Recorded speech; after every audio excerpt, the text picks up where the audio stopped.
Madwar 2000 sena ilu, ġrat storja li baqgħet tissemma mad-dinja.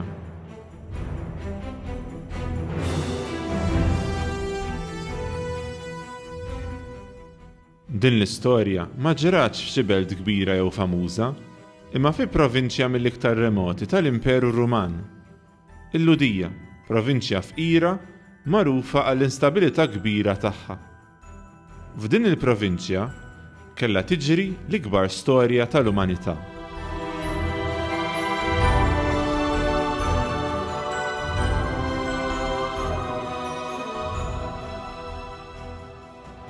Kollox beda b'ċensiment li ċesri sejjaħ. ċensiment li fih kulħadd kellu jieħu sem għax l-imperu ta' ċesri kien rebaħ l-artijiet magħrufa kollha. Fih kull persuna kellha tħalli dara u tmur lura fil-belt tal-antenati tagħha biex tinkiteb. U hekk ċesri jkun jaf eżatt kemm hu kbir l-imperu tiegħu. Għax dan ċesri kien mexxej kbir u rrid ikun jaf eżattament kemm kien kbir. Imma l-istorja kbira tagħna mhix l-istorja ta' dan il-mexxej kbir, imma ta' tarbija li kien waslilha żmien biex titwielet. Tarbija li f'għajnejna setet tidher bħat-trabi kollha l-oħra. Imma l-ġrajiet marbuta mat-twelid tagħha juruna li din it-tarbija mi se tkun xejn ordinarja.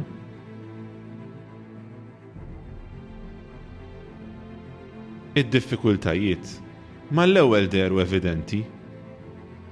Iż-żmien tat-twelid kien viċin. U sa frattant il-ġenituri żgħar ta' din it-tarbija xorta kellhom jagħmlu vjaġġ mill-aktar twil biex jieħdu sehem f'dan iċ-ċensiment. Marija u Giuseppi, għax hekk kien jisimhom il-ġenituri tat-tarbija mistennija, sabu ruħhom fi vjaġġ twil u mimli perikli u diffikultajiet. U meta waslu Betlem u d-diffikultajiet deru li kienu għaddew, Giuseppi dlon kien duna li posta lihom ma kienx hemm. Billi kulħadd mar jinkiteb fil-belt jew raħal tiegħu, kull kamra f'Betlem kienet mimlija saru ħomma. Ħabbat kemm felaħ bibien biex forsi jsib ftit kennu privatezza fejn Marija se titwellet. Imma baqa' ma sab xejn, għajr post żgħir kenni fejn kienu jħallu l-annimali jistrieħu għal bil-lejl. Kemm hu sewwa dak li kiteb San Ġwan fuq din it-tarbija? Kien fid-dinja u d-dinja saret bih. Imma d-dinja ma rfitux. Ġie f'daru u niesu ma laqgħuhx.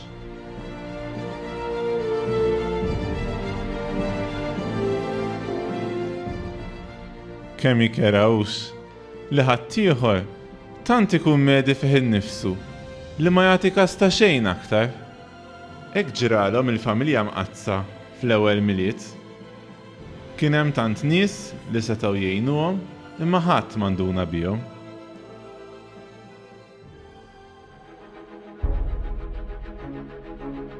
U l-istorja ma tiqafx hemm tafux. Min jista' qatt jimmaġina li tarbija hekk kejkna tista' tkun ta' periklu għal xi ħadd. Ħadd minna żgur ma jgħaddulu dawn il-ħsibijiet, imma dan ma jistgħux jgħiduh Marija u Giuseppi għalbinhom. Għax is-Sultan Erodi malli sema bit-twelid imbassar tal-Messija ħaseb li dak kollu li kien ilu jibni għalih innifsu kien se jisfratta jekk ma jeħlis minn din it-tarbija.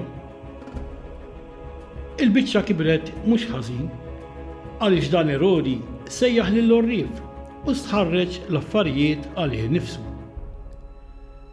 Tant kien marbut ma' dak li kellu li kien lest jagħmel kollox biex ma jitilfux.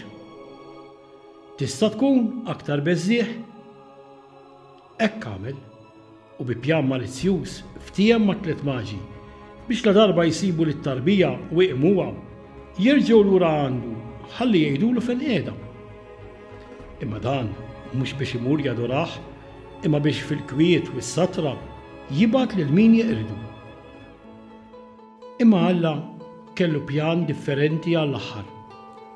U issa lil maġi biex ma jmorrux għandu. Hawn Erodi jirvilla u biżgur jeqret il din it-tarbija ħaseb fi pjan għar minn dak ta' qabel. Minħabba li ma kien jaf xejn fuq din it-tarbija, qataħħa li f'qasir żmien jeqret il dawk it-trabi kollha li kienu ta' dik l-età. Ara x'tamillet il-kilba għal poter. Murejlu li kien kollu ta' xejn, għax Giuseppi u Marija flimkien ma' binhom Ġesu kienu ġan fi triqthom l-Enart il-bot mill-kefrija tas-Sultan Erodi. U hekk il-familja mqazza sabu ruħhom refuġjati f'art barranija għax arthom kienet qed tfittex li toqtolhom. Ftit nistgħu nifhmu x'tip ta' dbatijiet kellhom jgħaddu minnhom. Dbatija fiżika minħabba l-vjaġġ diffiċli li kellhom jagħmlu fi żmien meta t-trasport ma kien xejn ħlef il-mixi u forsi xi ħmara tiġbed xi karettun. U fuq kollox dbatija mentali minħabba l-ħsieb li niesek stess kienu dawk li qed ifittxu li joqtluk. Hekk kif kien spiċċa l-vjaġġ li minn darhom ħadhom f'Betlem, issa reġa' kellhom jivvjaġġaw. Imma din id-darba l-Enart barranija fejn ma kienu jafu lil ħadd u btafuqhom senduqhom. Qabdu u telqu bla ma kellhom ċans iġorru magħhom dak li kien se jkollhom bżonn. Bla ma sellmu lil ħadd mill-qrabathom, bla ma kienu jafu fejn sejrin, jew jekk kif jaslu u se jsibu min jilqahom. Xi ġralhom Marija u Giuseppi fl-art l-Eġittu ftit nafu, imma ħafna jaħsbu li sabu min jilqahom u jipprovdilhom. Rawhom nies fil-bżonn u jippruvaw jgħinuhom bil-mezzi li kellhom bl-aħjar mod li setgħu. X'eżempju jagħtuna dawn in-nies?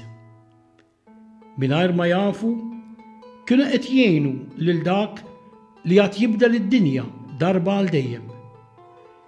Mingħajr ma jafu kellhom semm fil-pjan ta' Alla.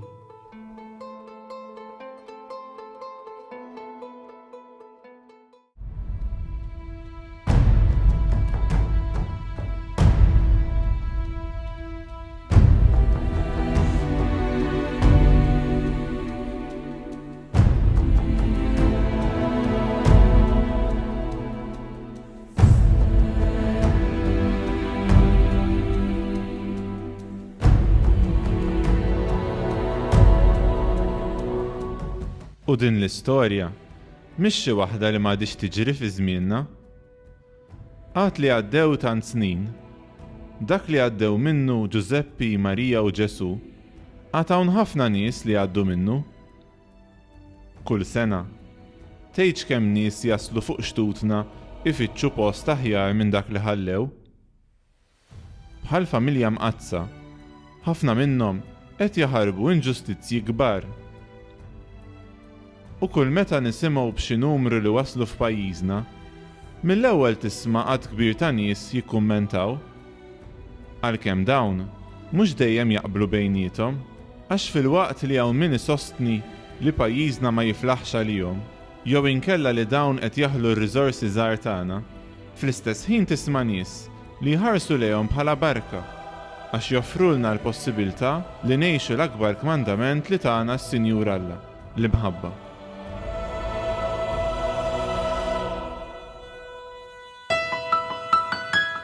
Il-koll nafu li dawn mhux pjaċir tagħhom li jħallu kollox warahom, kultant saħansitra lill-istess familji tagħhom. U dan kollu għaliex f'pajjiżhom hemm il-gwerra jew xi forma ta' persekuzzjoni. Qegħdin bħal Marija u Giuseppi fil-ħarba lejn l-Eġittu bit-tarbija Ġesu ifittxu kenn għalihom infushom u għall-familji tagħhom. B'hekk forsi jkollhom tama ta' futur xi ftit aħjar wara vjaġġi perikolużi ħafna. Aħna ta' kull sena jkollna qudiemna din id-dilemma u għalkemm forsi aħna m'għandniex responsabbiltà diretta fejn jidħlu l-immigranti li jaslu f'pajjiżna, imma dejjem ikollna l-possibilità li nieħdu pożizzjoni quddiem din it-traċedja umana. Bħala Ansara, ma nistgħux nibqgħu birda quddiem id-tbatija tal-oħrajn u wisq inqas inkabbru bi kliem li ma jagħmilx ġieħ il-firda. Ma nistgħux nimxu fuq l-aptiti u x'jaqblilna jew inkella nsibu l-eħfef triq, imma rridu nħarsu fil-fond ta' qalbna u fil-fond tal-fidi tagħna. Għax dan huwa l-miliet għalina li aħna bħala Ansara inħallu lil Ġesu jerġa' jitwielet fostna. Din id-darba mhux se naraw anġli u kwiekeb fis-sema, imma qed jibatilna x-ġbija tiegħu f'tant nies li jaslu f'pajjiżna. Fl-istorja tal-miliet, ma' min tixtieq tqabbel ruħek? Ma' dawk li ma kellhomx rokna biex fija jitwieled Ġesu? Jew ma' dak li offra l-unika kantuniera vojta li kellu? Int tixtieq tkun tixbaħ lis-sultan momi b'dak li għandu? Jew inkella lil dawk in-nies li xħinraw familja fil-bżonn laqgħuha u għenwa. Fuq kollox, niftakru fil-weda li għamlilna Ġesu. Tassew ngħidilkom, kull ma għamiltu mal-iżgħar fost dawn ħuti, għamiltuh miegħi.